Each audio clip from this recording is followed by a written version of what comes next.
আজকে রান্না করব ডিম ভেঙে দিয়ে ফুলকপি। হ্যালো গাইস, আসসালামু আলাইকুম। কেমন আছেন আপনারা? বরাবরের মতো নতুন একটি ভিডিও নিয়ে হাজির হয়ে গেলাম আমি মোহনা। আজকে আমি রান্না করব একটা নতুন রান্না। ফুলকপি আর আলু দিয়ে তার ভিতরে একটা ডিম ভেঙে দিব। প্রথমে ফুলকপি আর আলুটা ভালোভাবে কেটে ধুয়ে নিব। তারপর একটা চুলাতে কড়াই বসিয়ে দিব। কড়াইয়ের ভিতর দিয়ে দিব তেল।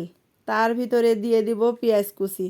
পেঁয়াজটা নাড়াচাড়া করে অনেকক্ষণ লাল লাল করে ভেজে নিব।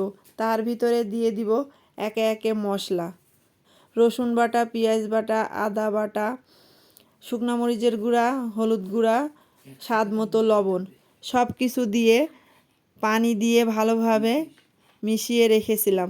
তারপর মশলাটা ভালোভাবে কষিয়ে নিব।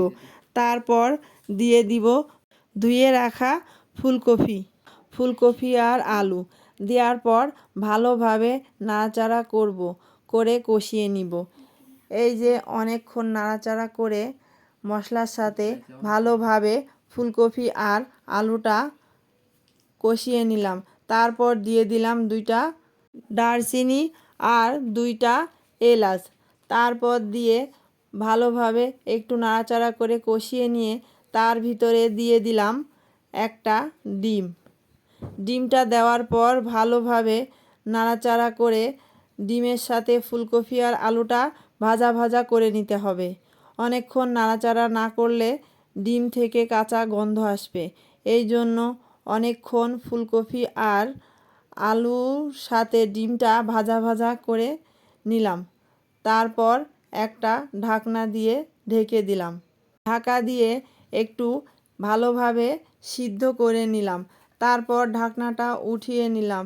এই যে আমার ফুলকপি আর ডিমটা ভাজা ভাজা হয়ে এসেছে। তারপর দিয়ে দিলাম একটু ঝোলের পানি। ঝোলের পানিটা ফুটে আসা পর্যন্ত অপেক্ষা করতে হবে। কিছুক্ষণ পর আমার ফুলকপি আর আলু ডিমটা ফুটে গেছে।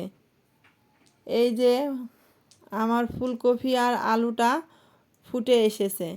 ফুলকপি আর আলুর ভিতরে ডিম ভেঙে দিয়ে রান্নাটা সেই স্বাদের একটা রান্না। আপনারা এভাবে রান্না করে খেয়ে দেখবেন আর আমাকে অবশ্যই কমেন্টে জানাবেন। এই যে আমার ফুলকপি রান্নাটা হয়ে গেছে আর গরম গরম পরিবেশন করব। আজকে ভিডিওটা এই পর্যন্তই। সবাই ভালো থাকবেন, সুস্থ থাকবেন। আল্লাহ হাফেজ।